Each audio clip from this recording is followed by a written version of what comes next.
सारे राष्ट्र को, संपूर्ण प्रजा को विरोध करना चाहिए। इस देश में गोहत्या हो रही, हम नहीं सहन करेंगे गोहत्या।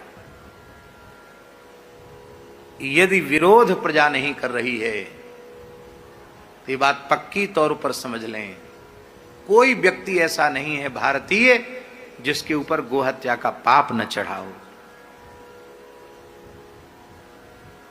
राजा के पाप का विरोध न करे यदि प्रजा, तो प्रजा को राजा के किए हुए पाप को भोगना पड़ता है। इसलिए कुछ अंश में हम उसका प्रायश्चित कर सकें, इसके लिए हमें जीवन समर्पित करना चाहिए गो सेवा के लिए, गो रक्षा के लिए। इसलिए जरूरी है कि ये गोहत्या के परमाणु वातावरण में व्याप्त हैं, अब कैसे इनसे बचें, इसके लिए कुछ तो करें हम गाय के लिए। तो पाप रावण का था सीता जी के स्पर्श का, सीता जी के अपहरण का, और भोगना पड़ा उसके नाती पोतों को, पुत्रों को, पौत्रों को, पूरी लंका को, सभी राक्षसों को भोगना पड़ा। क्यों भोगना पड़ा? इसलिए भोगना पड़ा कि उन्होंने अन्यायी अत्याचारी रावण का विरोध न करके उसका मूक समर्थन किया। राजा के पाप का प्रजा यदि प्रतिकार नहीं करती है, तो प्रतिकार न करने का तात्पर्य कि समर्थन। आपने विरोध नहीं किया, इसका मतलब आप समर्थन में हैं, तो आपके ऊपर भी पाप चढ़ जाएगा, आपको पाप लग जाएगा।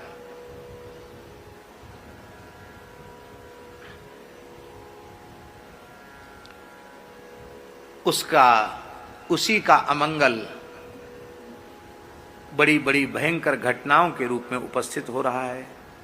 कहीं आग लग रही है, कहीं महामारी फैल रही है, और भयंकर भयंकर महामारियां आने वाली हैं, ऐसा भी कुछ महानुभावों को अनुभव हो रहा है। ये सब गोवध का परिणाम है। जगह जगह धरती कांप रही है, समुद्र अपनी मर्यादा का अतिक्रमण कर रहा है, और इस सब का मूल कारण है गोहत्या, गोवध, इसका मूल कारण। राजस्थान के नगर से बड़ी खबर सामने आई है, जहां पर परबतसर मेले में गोवंश की तस्करी रोकने पहुंचे साध्वी और गोरक्षकों पर पुलिस ने लाठीचार्ज किया है।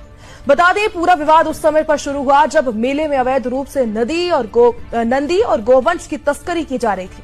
गोरक्षक इसका विरोध कर रहे थे, लेकिन पुलिस ने कार्रवाई करते हुए उन्हीं पर लाठियां चला दी। वास्तव में इस दौरान साध्वी कपिला, गोपाल सरस्वती दीदी पर पथराव भी किया गया है। सिर्फ इतना नहीं, आपकी जानकारी के लिए ये भी बता दें कि विधायक जो थे